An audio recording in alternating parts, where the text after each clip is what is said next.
তারা অন্যের সম্পদ লুণ্ঠন করতে দুনিয়ার কোনো আইনকেও তারা ভয়। সম্মানিত ভাইয়েরা, রমাদান হচ্ছে সেই মাস যেই মাসে আর কিছুদিন পরে আমাদের সামনে একটা তারিখ আসবে, 17ই রমাদান। জাল হক ওয়া যাহাকাল বাতিল ইন্নাল বাতিলা কানা যাহুকা। এই সেই মাস যেই মাসে সত্য এবং মিথ্যার মধ্যে পার্থক্য নির্ধারিত হয়ে গেছে। আমরা এই মাস দিয়ে বছর 2025 সালে বাউফলে আমরা সত্য এবং মিথ্যার পার্থক্য রচনা করার জন্য এই রোজাদার বাউফলবাসীকে আহ্বান জানাই, আসুন এই 2025 সালের রমজানের শিক্ষার আলোকে আমরা বাউফলে আগামী দিনে আমাদের সমর্থনের মাধ্যমে, আমাদের ভোটের মাধ্যমে আমরা সত্য মিথ্যার পার্থক্য করে সত্যকে বিজয় করার জন্য আমরা সিদ্ধান্ত গ্রহণ করবো ইনশাআল্লাহ।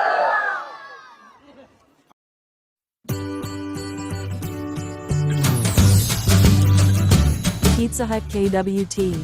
Order food now. আমার ভাইয়েরা, সত্যকে বিজয় করার জন্য সিদ্ধান্ত নেওয়ার মাস হচ্ছে কি মাস? প্রথম যুদ্ধ হয়েছিল ইসলামে, নাম কি? বদর। 17ই রমাদান, মাত্র 313 জন সাহাবী। আজ বাউফলে 313 জন ইমানদার আছে না নাই? 313 জনের বিপরীতে সহস্রাধিক অস্ত্র শস্ত্রে সজ্জিতরা ছিল। 313 বিজয় হয়েছে না সহস্রাধিক বিজয় হয়েছে?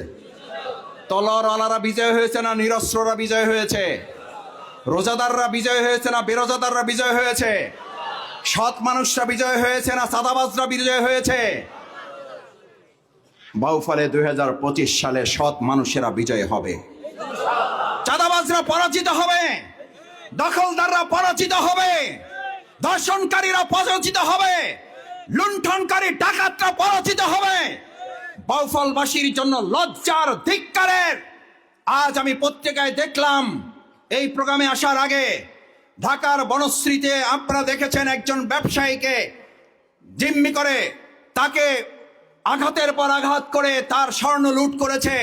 সেই লুটেরাদের মধ্যে আমার বাউফলের কতিপয় দুষ্কৃতকারী 2 জন ছেলে গ্রেপ্তার হয়েছে।